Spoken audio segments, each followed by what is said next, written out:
Hi guys, Patty from Patty's Crafty Spot, and I'm here to share with you this super cute Valentine pocket letter card. So myself and a bunch of other YouTubers have gotten together and we have collabed to make a special giveaway for you.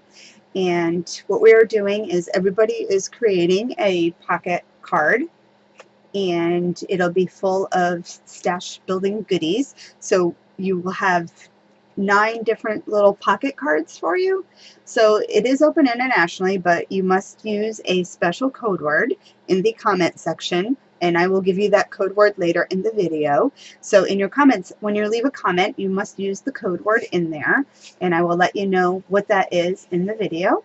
So anyway, what I made was this super cute little shaker card, and our color palette theme was pink, gray or silver, white, and navy. So I think I got all the colors in there perfectly, and I will show you how I made that.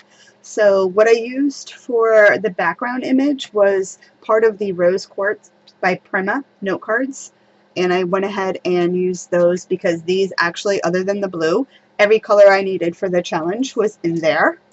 So then to go ahead and make all my shapes, I used one of the new dies from Crealies, and these are actually meant to go ahead and make pocket letters. Let me zoom out. So they're super cute, 2 sizes, so you can do a background and then the inside border. So this one is CLXTRA24 in case you're interested, and I will leave a link down below. And I'm including some extra little punched butterflies as well as some little seed beads to go in case you wish to make your own. And anyway, I hope you enjoy this video. I'm going to go ahead and get the tutorial started. And don't forget to give me a thumbs up. Use the code word in the description down below, and I'd love it if you subscribe. So let's get started, and I'll show you how to make it. Okay, so let's get started on making the card. So with the Crealies dies, you get 2 dies, and one would be for like a background, and then the center one would be for perhaps your designer paper. So what I want to do is I want to go ahead and make a frame because I'm making a shaker card, and what I want to do is go ahead and cut out a nice thin little strip such as this, and I need to make several of them because I need the thickness for the shaker element. So what I do is I go ahead and eyeball them to the center. If you move the outside one around and not the center, you can kind of eyeball it. You can kind of line it up a little better. So once you get it eyeballed to where you want to go ahead, hold it down, and you're going to tape all 4 sides. And I'm just using washi tape because it's the easiest to use. Oops. So just going to go ahead.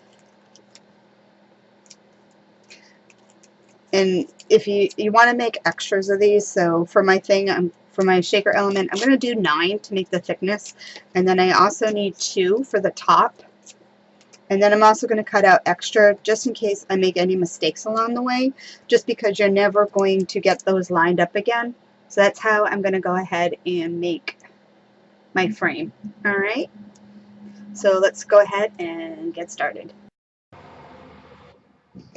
So here's a little tip when you're using multiple dies, and there are different thicknesses. So for my little frame here, I cut out several pieces to make it thicker.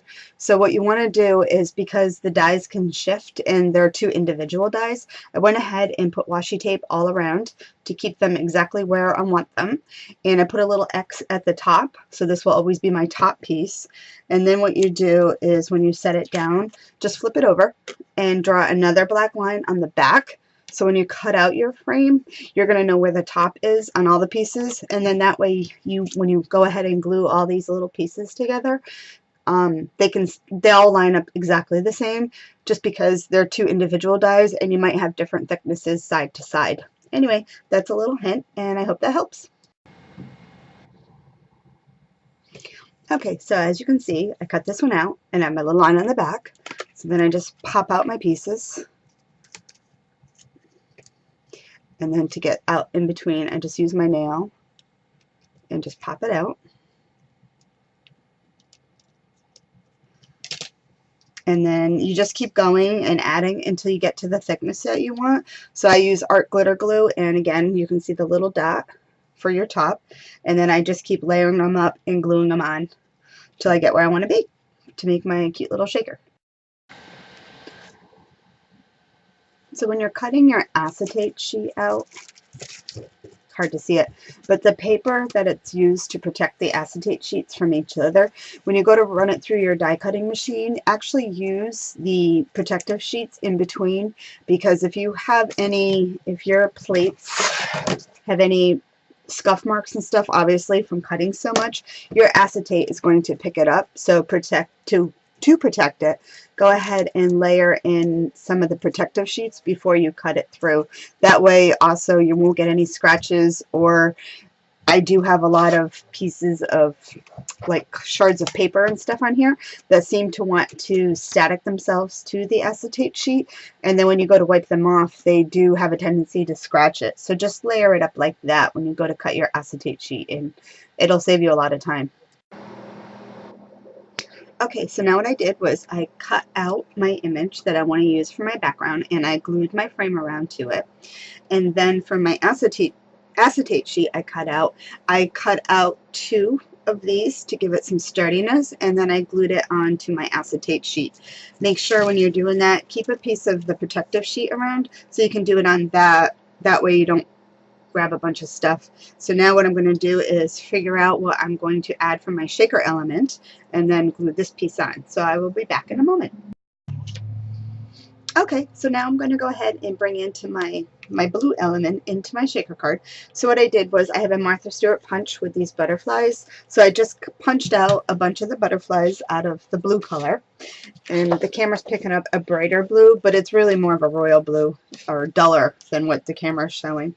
So I'm going to go ahead and add my little butterflies. And then I have some blue seed beads. I'm going to go ahead and add those in.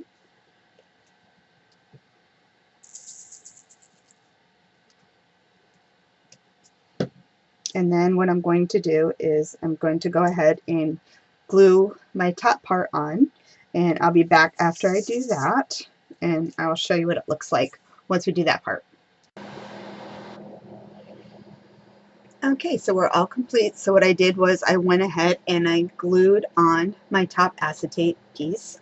And just as a little hint, when you go ahead and glue it on, take your finger and just rub around the glue itself to try to eliminate any, you know, when you have a bubble of glue and you push it down, it spreads out. So just take your finger and go along and spread out the glue so you can get a nice thin even coat, and then go ahead and set it down.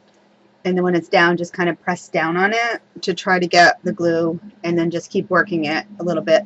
I use the Art Glitter Glue, Dries Clear Glue, so that does dry super fast, so it doesn't take too long before it's all glued down, and you can shake, shake, shake away.